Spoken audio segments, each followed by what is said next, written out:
how are you right now? Kamusta? I'm very happy. I'm very happy to just live life and to let life flow. Parang yung state ko ngayon, I'm very surrendered and I'm very connected. Meaning, I'm creating the things that I want to create, the events, my classes, and then I attend other people's events. I'm connecting with people. Parang I'm letting life flow. Ganon yung nangyayari sa akin ngayon. Marcia, sabi na parang your mental health advocacy, right? Yes. Ay, yung ambassadors ka, tama ba ako? Yes. Can you tell us something about that? Yes, I'm very fortunate to have been invited by the Bureau of Fire Protection. They invited me to become the official mental health ambassadress kasi they started this suicide hotline. It's called Kalingang Bumbero. Sa sobrang dami nilang mga nakukuhang calls, pati mga suicidal calls nakakatanggap sila. Okay. So gumawa sila ng separate phone, separate hotline para doon. And then 1 year na ang anniversary. On the first anniversary, they got me as the ambassadress para matulungan ko sila to promote the hotline. Okay. Kasi for that 1 year, they received 300 calls and 32 of those calls were suicidal, napigilan nila. Okay. So yun yung parang tulong na ginagawa natin sa mga kababayan natin when they feel alone. Pwede silang tumawag sa number na to, 0962-458-4237. Okay. Ang sasagot sa kanila mga kalingang bumbero natin. Sila ang magre-respond, kakausapin. Kasi diba sa mental health, pag wala kang kausap, pakiramdam mo, nag-iisa ka, doon dumadating yung mga iniisip mo magpakamatay ka na lang. Kaya thank you so much to the Bureau of Fire Protection for doing this Kalingang Bumbero Hotline. Marami po silang natulungan. That's good. Bakit ka nag-decide to be a mental health advocate? Because of my own personal journey. Napagdaanan ko kasi siya.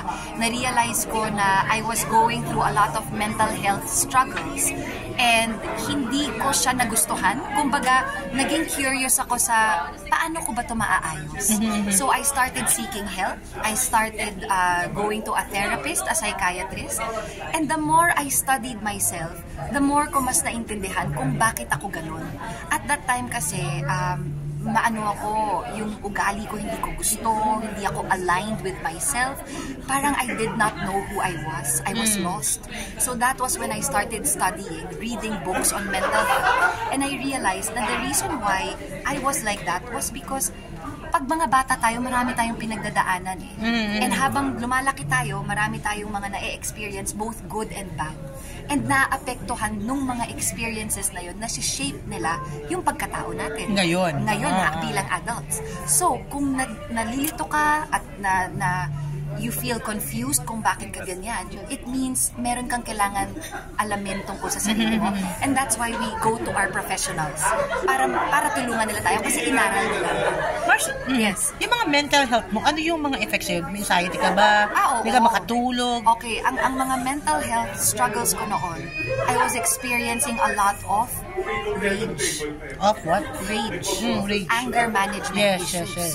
So, because I was not able to express my anger in a healthy way, naipon siya.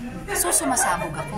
Yun ang in-explain ng psychiatrist. So, ang nangyayari sa atin, nagkakaroon tayo ng mga emotional imbalance kasi hindi natin ine-express yung emotions natin regularly and in a healthy way. Kasi nakatago. So, when we suppress our emotions, they get stuck and unfortunately, they cause diseases in the body. Okay. So, that's why I became passionate about this advocacy because I want people to understand their connection to their emotions is very important.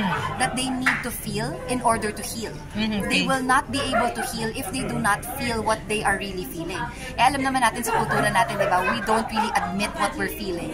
Kasi natatakot tayo or nalulungkot or ayaw lang natin harapin. Yes. Pero ang natutunan ko in my journey, that's why I'm sharing it, is there's nothing to be afraid of.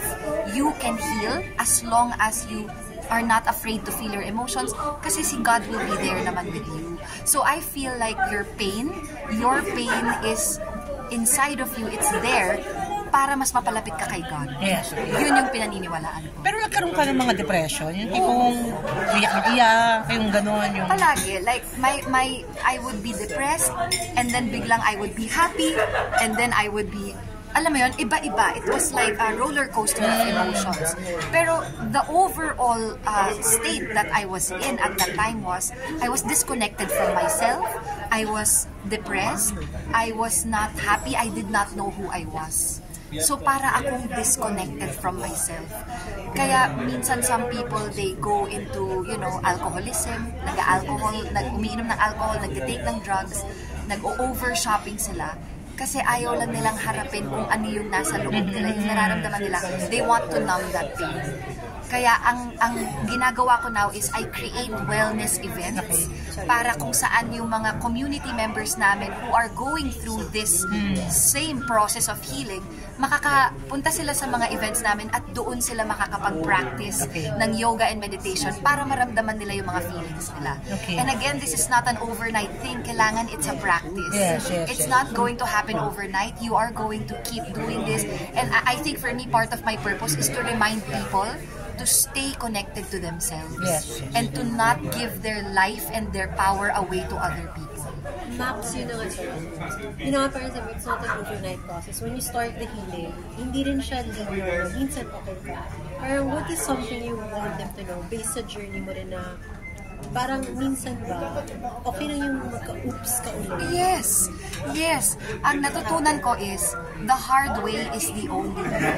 Hindi natin pwedeng madaliin. Wala tayong pwedeng gawing shortcuts. We cannot always want to take the easy way out.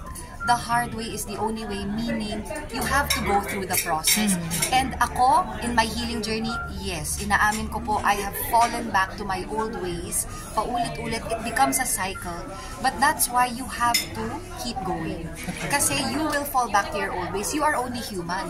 Hindi siya overnight eh. So, even if you're trying to change, even if sinusubukan mo ng magbago ng ugali, babalik at babalik ka one way or another, and that is the way you will be able to change. Kasi nga, nakikita mo kung ano yung mga nag-trigger sa'yo, nakikita mo kung ano yung mga response mo. So, pag inaral mo at tumuloy-tuloy ka, mas mababago mo siya. Pero kailangan mong huwag mag-give up. So, yun yung sinasabi ko na don't give up even if you feel discouraged. Even if you fall back to your old ways, don't judge yourself. Keep picking yourself up. This is how you will grow. It gets better, but you have to keep doing it. But you have to keep doing it. Don't give up. Hindi ka naman dumating sa point na you want to commit suicide. Hindi naman ganon. Meron na. Dumadating yung mga thoughts na yan. Suicide dati. Oo, like, okay, may time na sobrang lugmok ka, sobrang depressed, and you're thinking about all your problems. And then when you look out the window, you start to think, kaya pala may mga nagpapakamatay. Alam mo yun, hindi ko man naisip, hindi ko man siya trinay gawin, pero napaisip ako na kaya pala, kasi naramdaman ko yung pain.